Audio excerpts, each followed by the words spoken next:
iPads and other devices are called tablets because they belong on tables. They are tested 20 centimeters away from that big guy that I showed you before. 20 centimeters away. They are not approved to be held in the laps of little children, although millions of kids are having them now in schools because the people involved in educational technology and those involved in public health research are not talking to one another.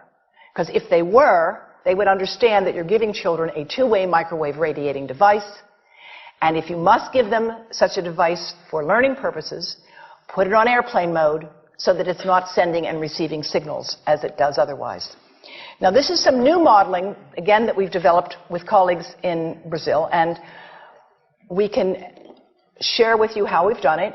We first start out with the MRI and create the model with 1 millimeter voxels, and this is quite a bit of work goes into creating this, and here is what it looks like after a period of 6 minutes. And that's really not as bad as it might look because you see the red area only gets partway through the eye of the adult, right? The one that we're really concerned about is this one with the young child.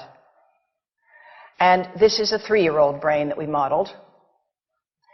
And you see that by the end of that 6-minute call, the peak radiation, yellow and red, is getting all the way into almost both eyes. And again, this is one call, and it's not going to kill anybody.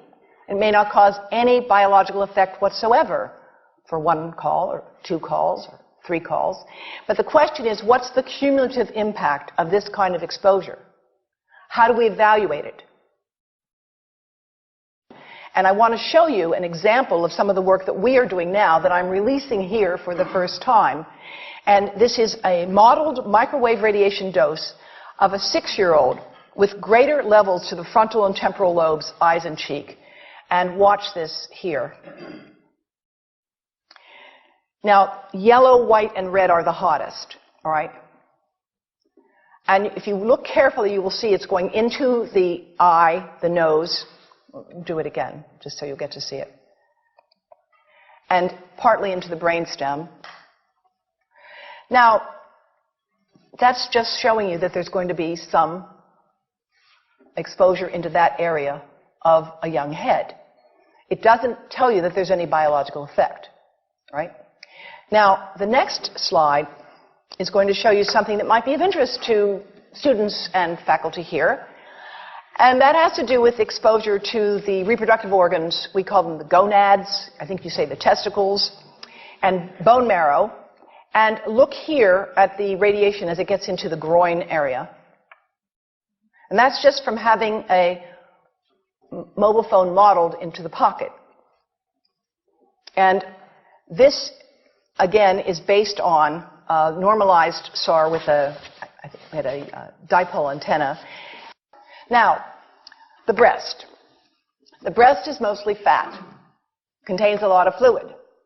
Things that contain fat and fluid cook faster in the microwave oven.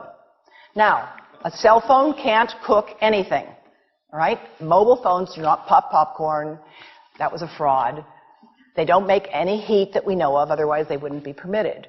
But they do go through things that contain fat and fluid, and we are now working at Environmental Health Trust with scientists at the University of California, San Francisco, scientists at formerly the president of the American Cancer Society of California, because we are seeing women who keep cell phones in their bras. Has anyone seen a woman put a cell phone in her bra? Hands up, please. Please tell them you've heard now why they shouldn't do that. And here I want to show you our first case report from 2009, and we now have many more. This was a Chinese-American woman who used her cell phone 4 hours a day in her bra for 10 years while she was driving. Now, and you drive with a phone on your body.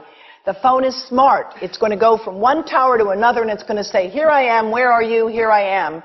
And it's going to be going to max power each time it moves from one cell tower to another. And there it was right next to her chest. And the tumors that developed right under the antenna of the phone. unusual tumors. But in the meantime, people have a right to know how you can minimize exposure.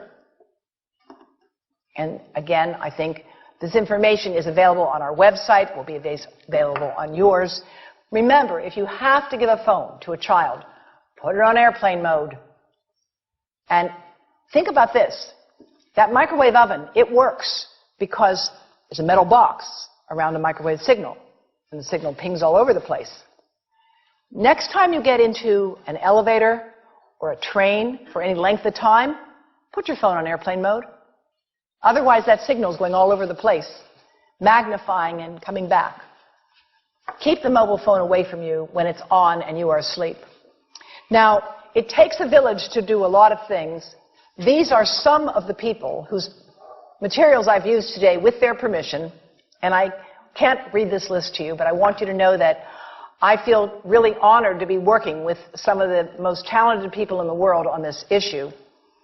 And they have given me permission to share these materials with you. And I leave you with this thought from Albert Einstein. The world is not dangerous because of those who do harm, but because of those who look at it without doing anything. So, thank you.